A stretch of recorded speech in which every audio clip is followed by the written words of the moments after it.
Hello, my name is Daniel Brookshire, and I'm here to teach you a little bit about SysML and parametrics. And in particular, we're going to talk about references. So these white diamonds or a line that doesn't have any decoration on it. We want to access variables on the other end. The reason that this came up is I was working on a little model to show solar cells over the lifetime in a spacecraft and how the power might degrade. Let's take a look at the parametric diagram. So you can see that I have failures and percent efficiency loss over time, and I needed to grab some values out of the solar cells. Well, there's a slight problem with the way the model worked initially, is because I have my test, and here's the solar cell, and I had a number of solar cells. I'm using a roll-up pattern to add up the power of those 12 solar cells. Well, when I tried doing this, it didn't really work because this is really a list of values. So I decided to create a reference and start using it. So let's see how this runs.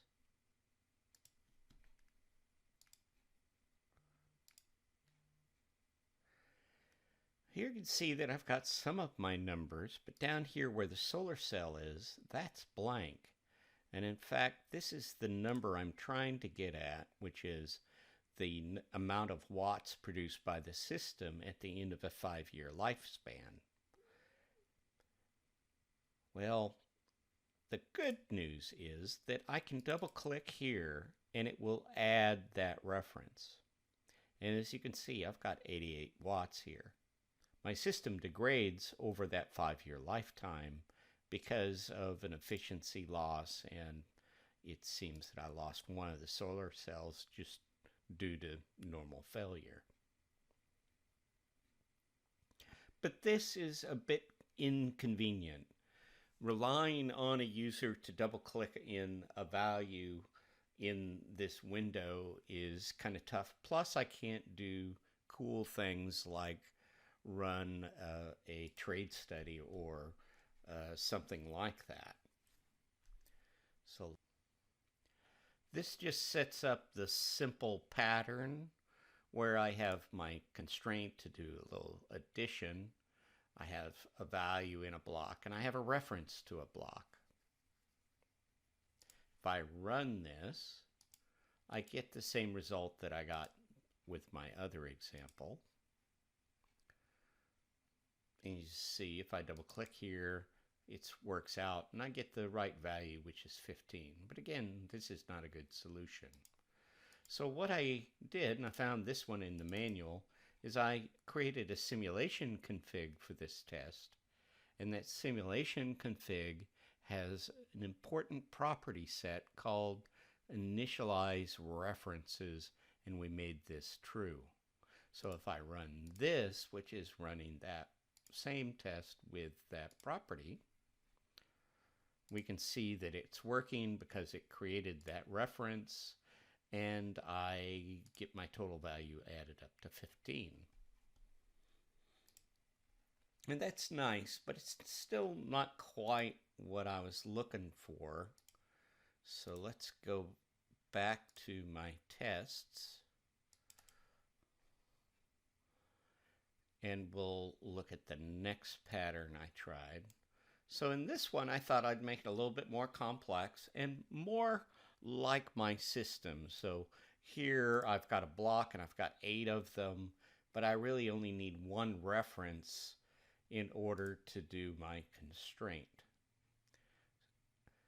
So what I did is I used the test context and I put an activity under it, and this activity reads essentially the context of the structure and then does an opaque expression using the ALH API to set the value of that reference value to the other blocks, so that we're, instead of creating a reference, we're just grabbing one of the blocks.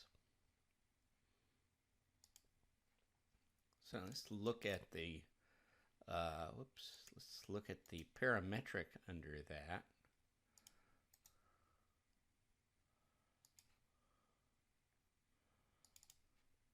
So here's that reference, and there it is all hooked up. If we run this,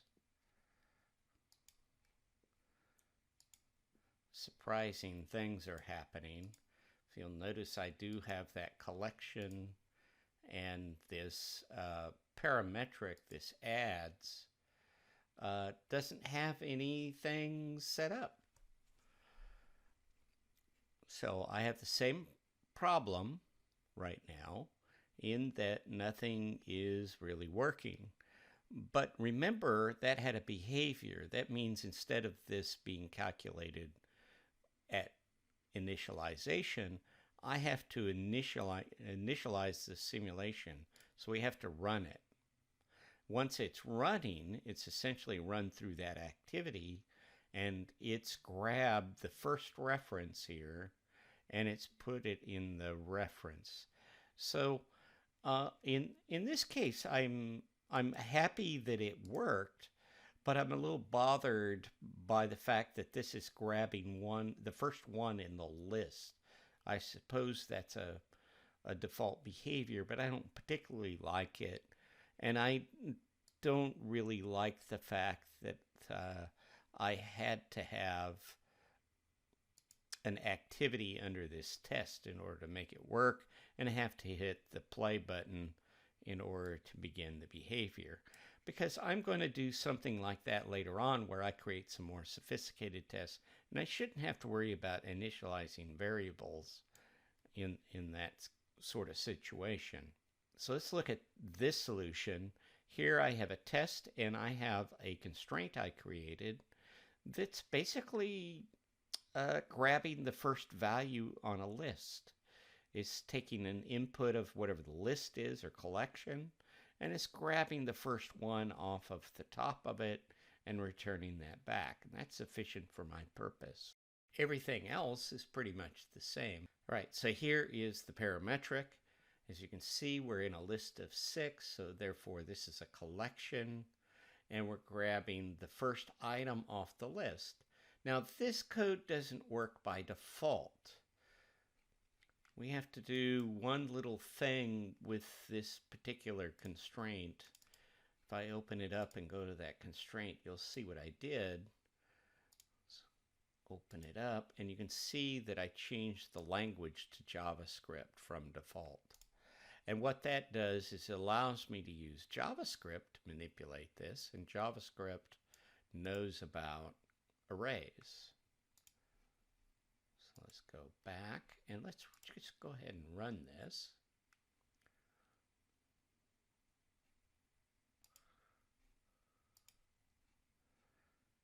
And pull up our little simulation window and look at the variables. As you can see, there's my list, and you will see that because I pulled that item, and in fact you can look here on the list selector, you see it's got the inputs of all the items, and you can see there's the value, which is 5, which then is added to 10 to create 15. And in fact, we could even manipulate this a little bit. If I go into that 0th one and change this to 10, just like we did before, you can see it updates here, it updates here, and it updates my total. So everything is working. So just to summarize this, we could use a simulation or a simulation config to configure this. We can use a initialization process in a activity, or we can maybe be a little bit more explicit and create our own constraint that accesses one of an item that we're trying to access. So now I don't even need the reference. And everything's built so it'll work long term. So whatever I do with this particular pattern, that parametric ought to work. For instance, I could change the number of items in that list, and it's pretty easy to understand that this would always return the right values for me. That's all I have for today. If you have any suggestions, please let me know in the comments, and hit that subscribe link, because I'm going to be producing a lot more videos to show you some very interesting things about the tool and how to make it work.